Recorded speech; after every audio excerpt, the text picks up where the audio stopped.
নমস্কার, আমি অরূপ সেনগুপ্ত। আপনারা দেখছেন এনকে ডিজিটাল, বিশ্বজোড়া বাঙালির আওয়াজ, এবং এই মুহূর্তে এই বাংলায় সর্বাধিক প্রচারিত বাংলা ইউটিউব চ্যানেল এনকে ডিজিটালের অরূপের অগ্নিশেল অনুষ্ঠানে আপনাদেরকে স্বাগত জানাই। আমি দেখুন, কিছু বিষয় নিজের আয়ত্তে থাকে না অনেক সময়। আজকে এমন একটা বিষয় এপিসোড করতে বসেছি, বেশ কিছুটা নিজের ইচ্ছার বিরুদ্ধে বলতে পারেন। তার কারণ এই এপিসোডটা করতে গিয়ে যত তথ্যের অনুসন্ধান, ঘটনাক্রমের সম্পর্কে ওয়াকিবহাল হওয়ার যা প্রচেষ্টা করেছি, প্রত্যেকটা সময় মনে হয়েছে যে মানুষ আর পশুর কোনো তফাৎ নেই। ইন বেটার সেন্স বলা ভালো, যে পশুরা বোধহয় মানুষের থেকে একটু ভদ্র। বিবেক সায় দিচ্ছিল না, কিন্তু সমান্তরাল মিডিয়া অনবরত পেইড নিউজ করে চলেছে। একটা দেখবেন, এখন একটা স্টাইল লাস্ট ফিউ ইয়ার্স ধরে চলছে, সেটা প্রিন্ট মিডিয়াতেও চলে এবং ইলেকট্রনিক মিডিয়াতেও চলে, যে অমুক চ্যানেল বা অমুক সংবাদপত্র এই খবরের সত্যতা যাচাই করেন। স্ট্রেঞ্জ, মানে সত্যতা যাচাই যদি না করা হয় তাহলে আপনি লিখছেন কেন বা বলে ছড়াচ্ছেন কেন? আগে সত্যতাটা যাচাই করে নিন। তার মানে কি, style of presenting the news ব্যাপারটা এইরকম, যে আগেই করে বাজারটা গরম করে দিয়ে যদি দেখি যে কোনো বিতর্ক আসছে, তাহলে আমি মিস্টার ক্লিন। ওই সিপিএমের দেখবেন, সিপিএম একটা মাঝে ভারতবর্ষের রাজনীতিতে সোনার পাথর বাটি তৈরি করেছিল। তখন প্রকাশ কারাত কমিউনিজম করতেন, এখন তো খুঁজে পাওয়া যায় না। যাই হোক, তখন প্রকাশ কারাত কমিউনিজম করতেন, কালা প্লাসে শার্ট পরে স্পেনে বেড়াতে গিয়ে সীতারাম ইয়েচুরি কমিউনিজম করতেন। তো এরা একটা ভারতবর্ষের রাজনীতিতে একটা সোনার পাথর বাটি প্রেজেন্ট করেছিল, বাইরে থেকে সমর্থন। অর্থাৎ আমরা সরকারকে বাইরে থেকে সমর্থন করব, এটা সিপিএমের থিওরি। একটু বিশদে বলে দিই আপনাদের, বাইরে থেকে সমর্থনটা কেন। বাইরে থেকে সমর্থন এই কারণে, ওই আমার যেমন বেনি তেমনি রবে, চুল ভিজাবো না। অর্থাৎ সরকারের যা ভালো জিনিস আছে তার প্লেজারটা আমি নেব। সরকার যদি কোনো ডেভেলপমেন্ট করে, সরকার যদি কোনো মানুষের ভবিষ্যতের নিরিখে কোনো ভালো প্রকল্প তৈরি করে, আপনি দেখছেন তো, আমিও তো সরকারে আছি, কিন্তু সরকারের যদি কোনো পেন হয়, সরকারের যদি কোনো ইল এপিসোড থাকে, সঙ্গে সঙ্গে আমি মিস্টার ক্লিন হয়ে যাব, বলবো না ওই জন্যই তো আমরা বাইরে থেকে সমর্থন দিয়েছি। তো যাই হোক, এই সমস্ত ভণ্ডামি করে তো ওনারা শূন্যে পর্যবসিত হয়েছেন, সেটা আজকের বিষয় বা প্রতিপাদ্য নয়। এনকে ডিজিটাল কিন্তু মূলত খবর করে সত্যতা যাচাই করে, অর্থাৎ তথ্যের ভিত্তিতে। সৎ সাহিত্যেও যেরকম সমাজের দর্পণ, একবার শরৎবাবু বলেছিলেন, সৎ সংবাদও সমাজের দর্পণ। আমরা কোথা থেকে জানব, আমরা কোথা থেকে পড়ব, আমরা কোথা থেকে শিখব? নিত্য নৈমিত্তিক সারা দেশে, সারা রাজ্যে, আমার শহরে, আমার পার্শ্ববর্তী রাজ্যে কি কোথায় ঘটে যাচ্ছে, আমি কোত্থেকে জানব? হয় সংবাদপত্র, নত নিউজ চ্যানেল। আর এখন তো ফেসবুক টুইটার আছে, একটা সমাজ মাধ্যম আছে, কিন্তু সম্পূর্ণ স্বীকৃত মাধ্যম তো নয় বটেই। তার কারণ সেখানে তো অমিত মালব্যর মতো ছোট লোকও আছে। উত্তরপ্রদেশে ঘটা মারদাঙ্গা বাংলার বলে ছেড়ে দেওয়া হচ্ছে ইন্টারনেটে, আর দিল্লি কিংবা বেগুসরাইয়ের বুলডোজার দিয়ে ঘর ভাঙার ভিডিও ইন্টারনেট থেকে হয়ে যাচ্ছে। তো ন্যাচারালি এইটাকে সম্পূর্ণ স্বীকৃত মাধ্যম এই মুহূর্তে এখনো বলা যাচ্ছে না। হয়তো বলা যেত, কিন্তু কেন্দ্রীয় সরকারে বিশেষত কয়েকজন যারা আছেন এই আইটি সেলে, তাদের এই জাতীয় ভুয়ো খবর ছড়ানোর যে প্রক্রিয়া বা প্রচেষ্টা, তার কারণেই এটাকে স্বীকৃত মাধ্যম সম্পূর্ণ বলা যাচ্ছে না। যাই হোক, আজকের বিষয়ে আছি। আজকে হচ্ছে এপস্টেইন ফাইলস। এপস্টেইন, ওনার প্রকাশ হওয়া ফাইল সেই কিছুদিন আগেই হয়েছে। বেশ কিছু ভিডিও, বেশ কিছু ছবি, বেশ কিছু ইমেলস। আসুন আমরা আজকে একটু শুরু থেকে শুরু করি। জেফ্রি এডওয়ার্ড এপস্টিন, ওনার জন্ম 20 জানুয়ারি 1953 নিউ ইয়র্ক সিটিতে, আর মৃত্যু 10 August 2019 metropolitan correctional centre new York. একটা রহস্যজনক মৃত্যু, যাই হোক সেটা পরে আসছে, কিন্তু 10 August 2019 metropolitan correctional centre new ইয়র্কে ওনার মৃত্যু হয়েছে, জেলের মধ্যেই। এটা দুবার বললাম এই কারণে, তার কারণ মৃত্যুর বছরটা একটু খেয়ালে রাখবেন শ্রোতা বন্ধুরা। এইটাই আজকের অনুষ্ঠানের অন্যতম প্রতিপাদ্য। এইবারে শিক্ষাগত যোগ্যতায় আসি জিওফ্রে এপস্টেইনের। এইখানে একটা ওনার সঙ্গে একটা স্মৃতি ইরানির মতো যোগাযোগ পাওয়া যাচ্ছে। তার কারণ ভয়ঙ্কর একটা মানে ঘটনার কথা আপনাদের উল্লেখ করি। আমি হয়তো আমার কোন অনুষ্ঠানে আগেও বলেছি যে 2014 সালে স্মৃতি ইরানি নির্বাচনে দাঁড়িয়েছিলেন। তিনি নির্বাচনী হলফনামাতে নির্বাচন কমিশনকে জানিয়েছিলেন, একটা ডিক্লারেশন দিতে হয়, আমি সকলেই জানি আমরা, যে আমি হায়ার সেকেন্ডারি পাস। আর 2019-এ উনি ভোটে দাঁড়িয়েছিলেন, উনি তখন বললেন যে আমি মাধ্যমিক পাস। তো একমাত্র লোক, যেটা অন্তত আমার নজরে এসছে, যিনি আগে উচ্চ মাধ্যমিক পাস করেছেন, পরে মাধ্যমিক পাস করেছেন, মানে আগে 12th স্ট্যান্ডার্ড, পরে 10th স্ট্যান্ডার্ড, তারপরে তো এন্টার পলিটিক্যাল সায়েন্স অনেক কিছু আমরা শুনেছি। হ্যাঁ, তো যাই হোক সেসব বিষয়ে যাচ্ছি না। তো শিক্ষাগত যোগ্যতা এপস্টেইনের কপার ইউনিয়ন থেকে dropped out, new York university থেকেও ড্রপড আউট। উনি চাকরি করেছেন ডাল্টন স্কুল। চিন্তা করুন, স্কুল থেকে ড্রপড আউট, স্কুলে চাকরি করেছেন। যাই হোক, Bear Stearns InterContinental Assets Group Towers Financial Corporation, 21 বছর বয়সে ইস্ট ম্যানহাটনের ডাল্টন স্কুলে উনি নিযুক্ত হন। সেটা 1974 সাল। সেই সময় অল্প বয়সী ছাত্রীদের প্রতি তার আচরণ সন্দেহজনক ছিল। 1976 থেকে 1981 এপস্টেইন বেয়ার স্টেয়ার্সে কাজ করেন। 1981-তে খোলেন নিজের কোম্পানি ইন্টারন্যাশনাল অ্যাসেটস গ্রুপ। আবার কাজ করেন টাওয়ার্স ফিনান্সিয়াল কর্পোরেশনে, সেটা 1987 থেকে 1993, এই 7 বছর। ইন্টারনেটের দৌলতে এরপরে জিওফ্রে এপস্টেইনের কুকীর্তির আখ্যান আজকে সবাই জানেন। প্রচুর ফটোগ্রাফস, প্রচুর ভিডিওস, ইমেলস, এগুলো সবাই সব জানেন। আমি এই চর্বিত চর্বণ আর করব না, তার কারণ যত এই সংবাদের বিষয়ে ঢুকছি বা ঢুকেছি, কীরকম যেন একটা আমি মানুষ এইটা ভেবে নিজের প্রতি একটা বিজাতীয় ঘৃণা জন্মাচ্ছে। তাই আমি আমার বক্তব্যের প্রথমেই আত্মপক্ষ সমর্থনে বলেছি, আবারও বললাম যে আমি খুব সন্তর্পণে এড়িয়েই চলছি এই বিষয়ক সংবাদ, খুব বিশদে আলোচনা করবার বিষয়টা।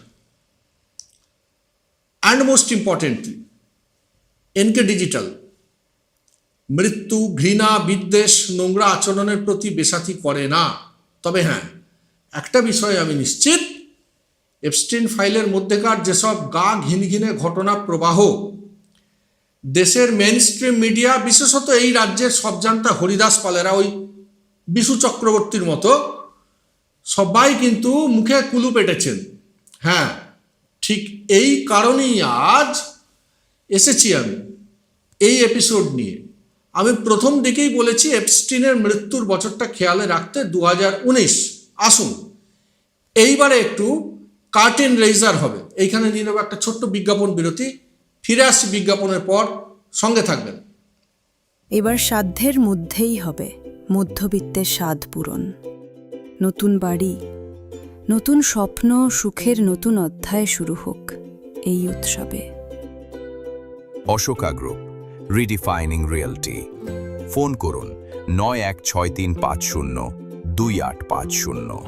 জয়গুরু রত্নভান্ডার জ্যোতিষ সীমা, এখানে গোল্ড মেডেলিস্ট জ্যোতিষী বসেন। হাই কোয়ালিটির আসল গ্রহরত্ন সবচেয়ে কম দামে এখানে পাওয়া যায়। স্থান বেলঘড়িয়া, রানী পার্ক, বটতলা, 2 নম্বর রেলগেটের নিকটে। 9681345722 এবং 9007778922। নমস্কার, ফিরে এলাম বিজ্ঞাপন বিরতির পর। আপনারা দেখছেন সর্বাধিক প্রচারিত ইউটিউব চ্যানেল এনকে ডিজিটাল অরূপের অগ্নিশেল অনুষ্ঠানে আপনাদেরকে আর একবার স্বাগত। যেখানে ছিলাম মৃত্যুর বছরটা 2019। 2019-এ মারা গেছেন কারেকশনাল হোম, অর্থাৎ আমরা যেটা জেল বলি, এপস্টিনের বিরুদ্ধে ফ্লোরিডার পাম বিচ পুলিশ প্রথম তদন্ত শুরু করে 2005। ততদিনে ওনার শিকার সংখ্যা ছাড়িয়েছে 1000, অর্থাৎ বাচ্চা বাচ্চা মেয়েরা, all under age innocent girls. ফ্লোরিডার স্টেট কোর্ট কনভিক্টেড করলো 2008-এ চাইল্ড প্রস্টিটিউশনের অপরাধে। একটা 13 মাসের জেল হলো। এপস্টিন আবার অ্যারেস্ট হন 6ই জুলাই 2019, আর 10ই আগস্ট 2019 জেলে রহস্যজনক মৃত্যু হয় জিওফ্রে এপস্টিনের। তার মানে 2005 থেকেই ধরা পড়তে শুরু করে ওর কুকীর্তির, যার শুরু আরো আগে থেকে। হিসেব তো তাই বলছে, যা সংবাদ প্রকাশিত হয়েছে তাই তো বলছে। এই অবধি চিন্তায় ছিলাম না, জানেন, এই অবধি চিন্তায় ছিলাম না, এই অবধি ঠিক ছিল। ও ভিনদেশের ব্যাপার। এমনিতেই আমি ব্যক্তিগতভাবে আমেরিকান আর ইংলিশম্যান কারোকেই খুব একটা ভদ্র জাত বলে মনে করি না, although it is my personal perception.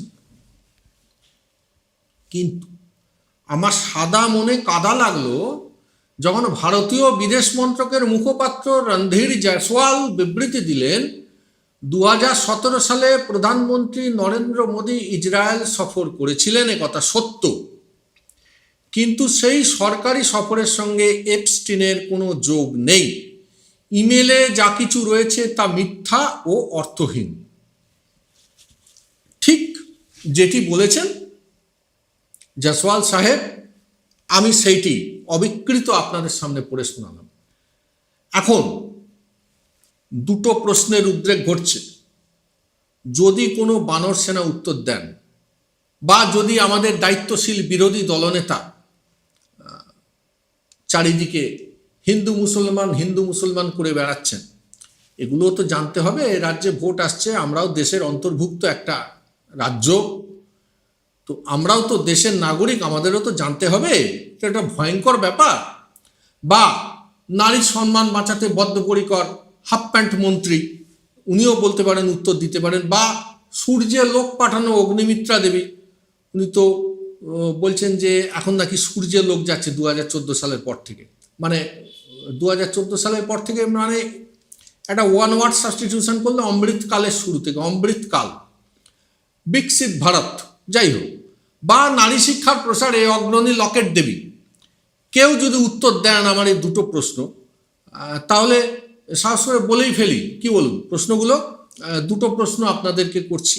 এক, যা বোঝা গেল এপস্টিনের নোংরামির উপাখ্যানের শুরু আর্লি 90s থেকে, আর শেষ হলো এই 2019-এর মাঝামাঝি, যখন উনি মারা গেলেন জেলে। তা এই সময়কালের মধ্যে তো পিভি নরসিংহ রাও, চন্দ্রশেখর সাহেব, আইকে গুজরাল সাহেব, দেবেগৌড়াজি, অটল বিহারী বাজপেয়ীজি, মনমোহন সিংজি, এতজন মাননীয় প্রধানমন্ত্রীকে আমরা পেয়েছি। কারোর তো নাম নেই ওই ফাইলে। অবশ্যই কথা ঠিক যে ওনারা কোনো ভিনদেশি রাষ্ট্রনেতার কথা এখানে সেখানে মুজরো করে বেড়াতেন না, তা ওনারা ওনাদের কাজটাই করতেন, কিন্তু তবুও নাম তো ফাইলে নেই।